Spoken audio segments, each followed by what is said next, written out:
at Tam Makada, at BJ Raw, at CrossFit. Coming at you. Don't be a pussy. my Australian accent is improving. How you going, mate? Welcome to CRO TV, episode 1, mate. Today we're going to learn you all about assistance exercises. That wasn't bad, actually. That wasn't bad. Okay. What's going on, team? Welcome to City Road TV. I'm Tom. This is BJ. BJ in his native tongue. Yeah. Today we're going to be talking about assistance exercises. Which ones you should use, why you should use them, when you should use them, and also some vids on how you should do them. It's becoming a bigger and bigger part of people's training within CrossFit. We think there are things you should be doing, things you shouldn't be doing, and we want you guys to understand a little bit more. And firstly, one thing is assistant exercises. It's assistant work or it's support work, so it's there to help you get better at either a main lift or at a big skill. You know, some people struggle with muscle ups, some people might struggle with their squats, etc. So it's to help fill the gaps. It's to help assist you to get better at the bigger things that you're trying to work toward. But they can also help out some weak points or some imbalances.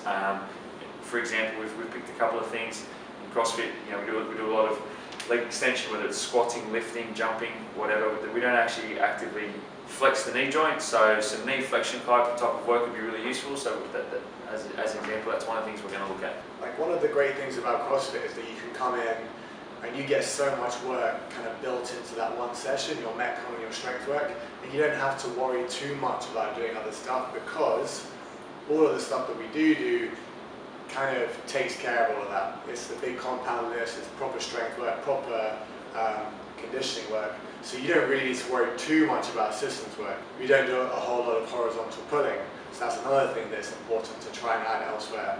Then you think about ab work, and of course after that you can start to think about aesthetic stuff too. Obviously CrossFit already makes you look pretty good, right? Otherwise you wouldn't be doing it, I think. But there's always other things you can add. And if you want to just shred out a little bit more, or you want to add a little pop to the booty, there are things you can do, and we're going to be talking about all that stuff. In the vein of that sort of let's keep it simple thing, what I would recommend is you don't need more than, I think, 2 assistance sessions a week at most, and each one should have no more than 3 or 4 movements, and definitely no more than 3 or 4 sets. And I would stick probably more towards 3 movements and 3 sets for each assistance work. And I would also just have maybe 3 that you're working on at a time. So let's say 3 movements twice a week for 3 sets each. I like throwing them into EMOMs and just cycling through. That way you can get it done. That would be 9 minutes. You don't want to spend too much time fucking around with this. It's going to be really useful, but you really don't need to do too much of it. Okay, sure. So I'm going to take my phone out. Let's have a look at some of these questions. Question number 1 comes from Oleg. Oleg asks, we're going to put this up on the screen. Compared to other exercises, hang pulling related ones is a big weakness of mine. Think chest to bars and muscle ups. What assistance work do you think would work well in this case? So Oleg is asking about anything to do with pulling. If you want to pull a lot, you've got to pull a lot. Mind blown. Okay, so for this, we're going to keep it super simple. We're going to show you strict chest to bar pull-ups, and we're going to show you inverted rows. Strict chest to bar pull-ups and inverted rows. Awesome work. That's all you're going to need for now. Yeah, done. Yeah. Like BJ said, if you want to pull more, you got to pull more. Simple, right?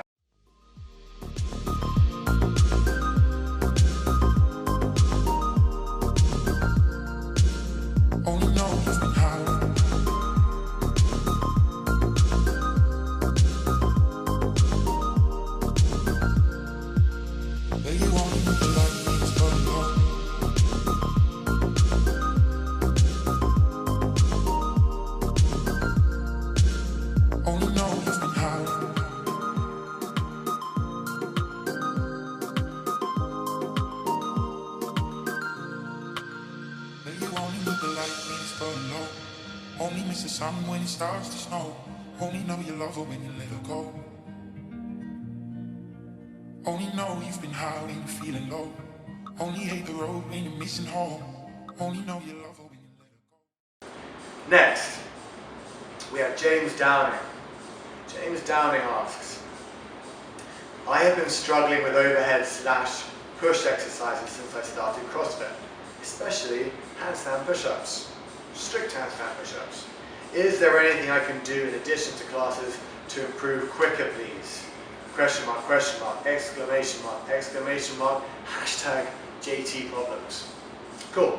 So the first thing, I think we all struggle with handstand push-ups, right? I know I have, you have. Way less. If you weigh under about 70 kilos, they're generally quite easy. If you're a big lad like we are, right, big lads, then you're going to struggle a little bit more with the handstand push-up. Big lads, we're all like at least 6 foot tall, so we're all giants. And Vassos like 7'18". you wouldn't believe Vassos, he's close to 6'1". Miss you, Vassos. Get better soon, buddy.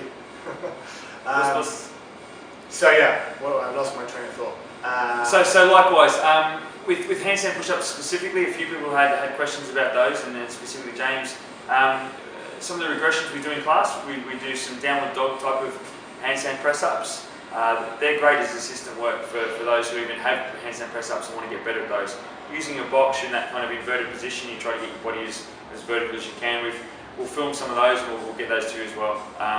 3 sets of, you know, a measurable number, 8 to 10 reps. If you've got those, you can also regress it more. You can kneel on a box and still try to get your torso vertical. You're going to be able to overload the tricep and the deltoid as opposed to overloading, say your chest muscles. So you're working the same mechanical kind of positions as what you would in a handstand. Right. And the other thing that's super simple about that is, if you want to get better at handstand push-ups, you need to be adding in handstand push-ups systematically. So at least once a week, you're working on your handstand push-ups. And if not handstand push-ups, then just regular push-ups too. Yeah, just like the pull. If you want to pull a lot, pull a lot. If you want to push a lot, push a lot.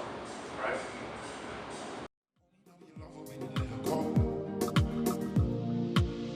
But you only look the light.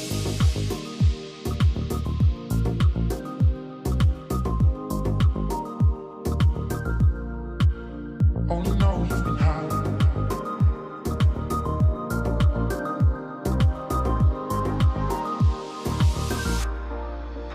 But you only need the light.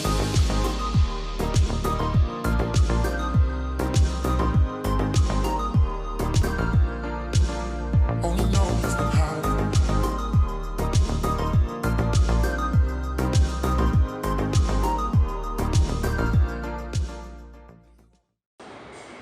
Next question comes in from Carla Bradley asking about booty gains. Okay, how do you get a strong butt? Hip extension, hip extension, hip extension. It's all about the hip extension. We're going to show you just one movement today that we really like, and that is the single leg RDL or single leg deadlift with a barbell, so you have a bit more weight to it.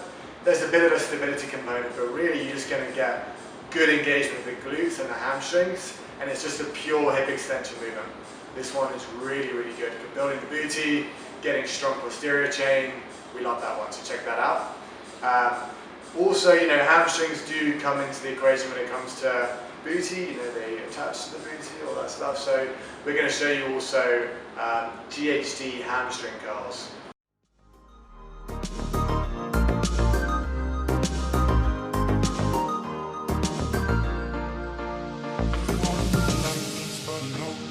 Only miss the sun when it starts to snow. Only know you love her when you let her go. Only know you've been high when you're feeling low. Only hate the road when you're missing home. Only know you love her when you let her go. But you only need the light.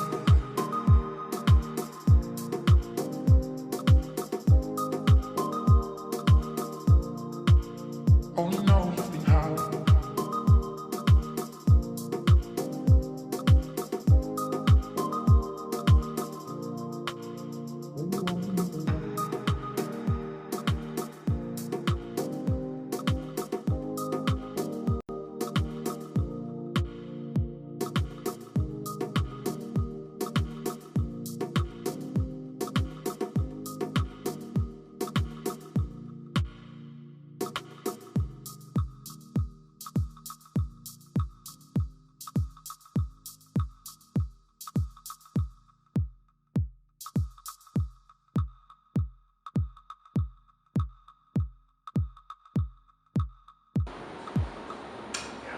Alright, I said I'll do it.